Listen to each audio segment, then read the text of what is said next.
4 rounds is actually very interesting. I'm curious to see how Iglesias' offense is going to be. Is he going to go trying to loop those shots around the guard, or is he going to try to punch in between? Regardless, I do think these first 3-4 rounds are going to be competitive. But boom! Welcome back to the channel, guys. Today, I'm breaking up the upcoming title fight between our homeboy Osleys Iglesias and Pavel Silyagin. He's actually of Russian descent. So in case you were trying to figure out why I sound weird saying it, he is from Russia and I'm having trouble pronouncing his last name. But it doesn't take away from the quality of fighter he is. So I'm going to start breaking down these fighters right now.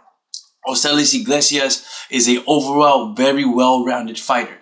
This guy can fight short range, mid-range, and long range. Very calm style. Not calm James Toney style, but he's definitely in there trying to read you. Starts letting off the shots whenever he can, but he's also in no rush to put you away.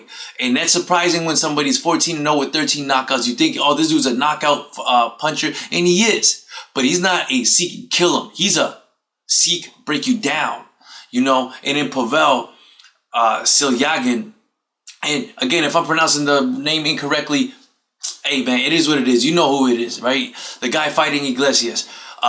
He likes fighting from a long range. He doesn't like entering in the mist and trading with his opponent. He likes controlling the distance. And that's actually his defense as well, is distance managing.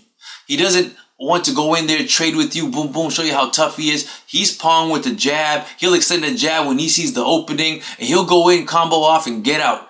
And when I say that's his defense, you rarely ever see him ducking and weaving. He really doesn't bend the hips too often, but he will move away. And if you get him in the corner, he'll have his hands up, try to block with his hands, and get out as soon as possible, because his game is, hey, I need to stay at the long range, go in. He does have fast footwork. So if you could give him one edge, is his feet are a little quicker than Iglesias. Not that Iglesias is not capable of, but the style that he fights, he just hasn't shown that. He likes breaking you down and walking you down intelligently, right? He doesn't just walk you down recklessly. He cuts corners. He cuts off the ring, you know. So Iglesias is just that good of a fighter where he doesn't feel the need to be hopping in and out. But that's not Pavel Silyagin, right? He likes to maintain that distance, and I honestly think because of that, and he does a very good job at managing the distance, the first 3 rounds, 4 rounds is actually very interesting. I'm curious to see how Iglesias' offense is going to be. Is he going to go trying to loop those shots around the guard, or is he going to try to punch in between?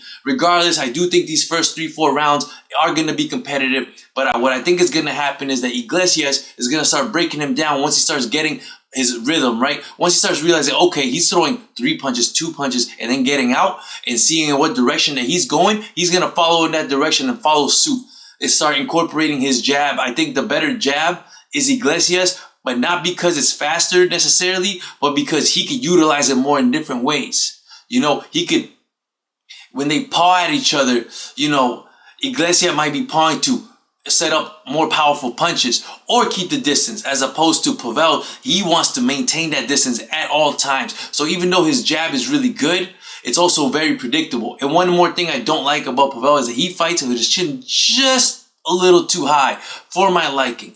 To consideration, I do think he's susceptible to getting counterpunched, but because he's always in and out, I think it might be more of a beatdown type of fight, where after the 4th or 5th round, Iglesias just starts overwhelming him with volume until like the 8th or 9th round, and maybe the 10th round, he gets stopped. I don't think Pavel is going the distance with Iglesias because Iglesias is just too calm and too versatile.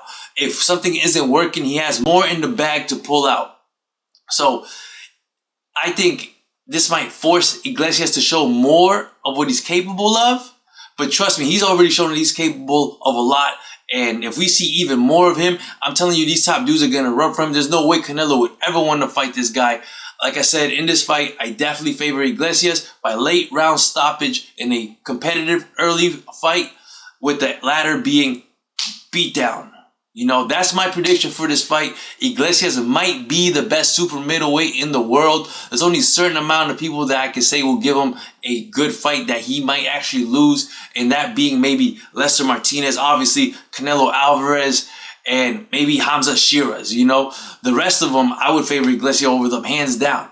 So, hey, this is going to be a good fight. I'm interested to see where Iglesias goes from here, but he definitely has a tough opponent and smart opponent, but I think he's going to win this, and he's going to win it by stoppage. Guys, if you like boxing predictions, boom, like and subscribe to the channel. Until the next one, I'm out.